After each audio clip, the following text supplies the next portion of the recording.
Hi friends, நம்ம ஆட்டுக்கெல்லாம் அடை தீவனம் ஊற வச்சு அள்ளி வச்சுருக்குறோம். அவங்க தான் அள்ளி வச்சாங்க. இன்றைக்கி நம்ம போயிட்டு அந்தாண்டை வாங்கி வைக்கலாம்.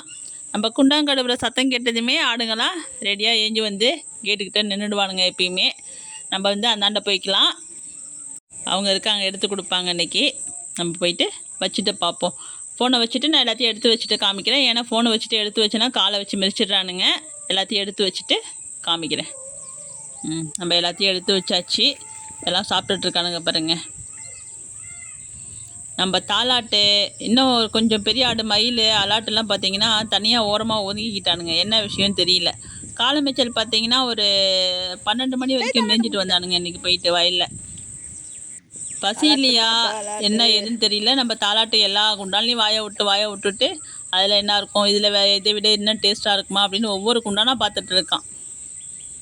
நம்ம எதிர்பார்க்காத நேரத்தில் டக்குன்னு வந்து முட்டிடுவான்ப்பா. சொட்டக்குன்னு போட்டு ஒரே முட்டை தான் தூக்கி போட்டுருவாங்க பாருங்க. எலிக்குட்டி போனான் அன்னைக்கு. போன நட 9 ஆடு கொடுத்தோம் இல்லையா, அதில் வந்து தாலாட்டும் கொடுக்கறதா தான் இருந்துச்சு. எதுக்காக அவனை கொடுக்கணும் யோசிச்சேன்னு பார்த்தீங்கன்னா, இந்த ஒரு பிரச்சனைக்காக தான் கொடுக்கணும் யோசிச்சோமே. எல்லா ஆட்டையும் வந்து நச்சுக்குன்னு முட்டிடுறான். கொம்பு வேற நல்லா ஷார்ப்பாக நீட்டாக இருக்கிறதுனாலே அவனை வந்து கொடுக்கணும் அப்படின்ற ஐடியாவுக்கு வந்தோம். அது இப்போ பாருங்கள் எதுக்காக கொடுக்காமல் வச்சுக்கிட்டோம் அப்படின்னு பார்த்தீங்கன்னா, நம்ம ஃபஸ்ட்டு ஸ்டார்டிங்கில் 2 ஆடு வாங்கினோம் அப்படின்னு சொன்னோம் இல்லையா. வெள்ளையாக ஒன்று கருப்பாக ஒன்று வாங்கியிருந்தோம் அப்படின்னு சொல்லியிருப்போம். அந்த வெள்ளாடு போட்டது தான் இவன். அந்த வெள்ளாடு அதாவது ஃபஸ்ட்டு ஸ்டார்டிங்கில் வாங்கின ஆடு வந்து குட்டி போட்டது தான் நம்ம தாலாட்டு. அவனோட ஞாபகார்த்தமாகவே வச்சுருக்கோம். நம்ம எல்லா ஆடுமே வந்து அந்த 2 ஆட்டுலேருந்து வந்தது தான். இருந்தாலும் தாலாட்டு வந்து அது வயிற்றுலேருந்து வந்ததுங்கிறதுனாலே அதை நம்ம வந்து விற்காமல் வச்சுருக்கோம்.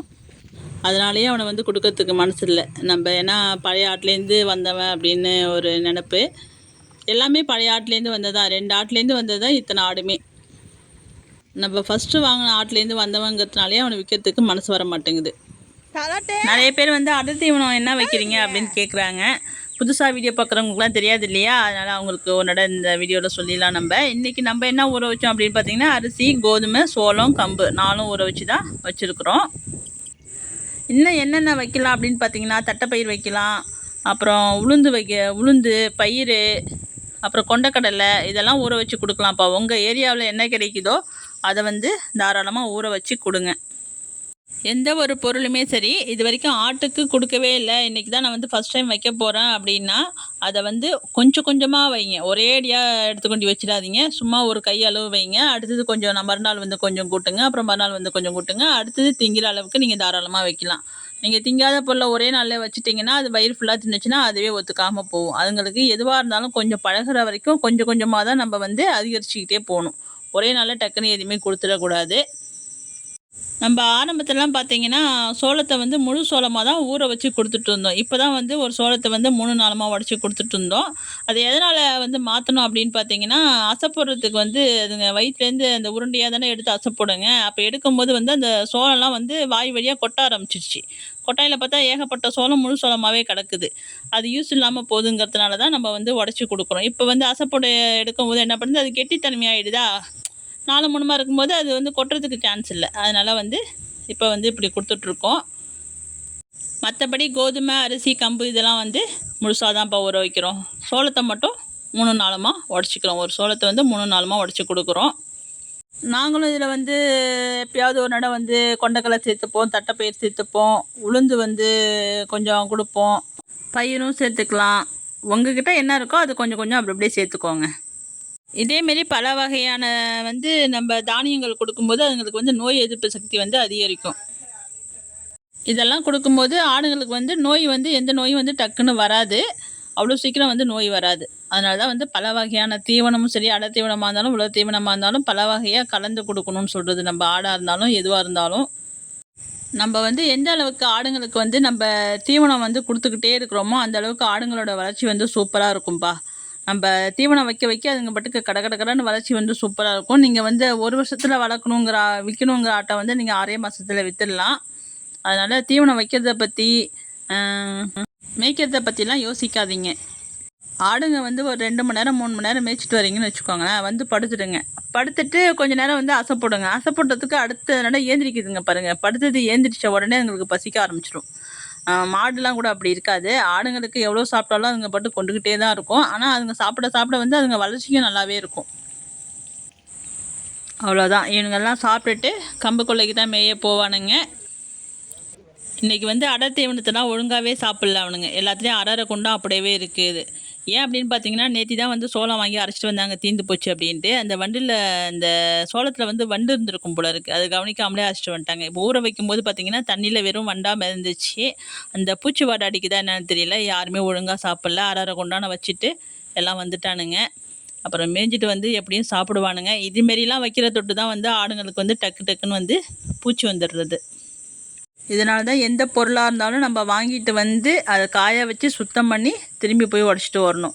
நம்ம கடையிலேயே வாங்கி டைரெக்டாக அரைக்கும் போது அது இந்த தப்புலாம் நடக்க தான் செய்யுது. இது நல்ல வேலை கொஞ்சமாக வாங்கி அரைச்சிட்டு வந்தாங்க. நம்மளும் ஊற வச்சாச்சுங்கிறதுனால அள்ளி வச்சுட்டோம்.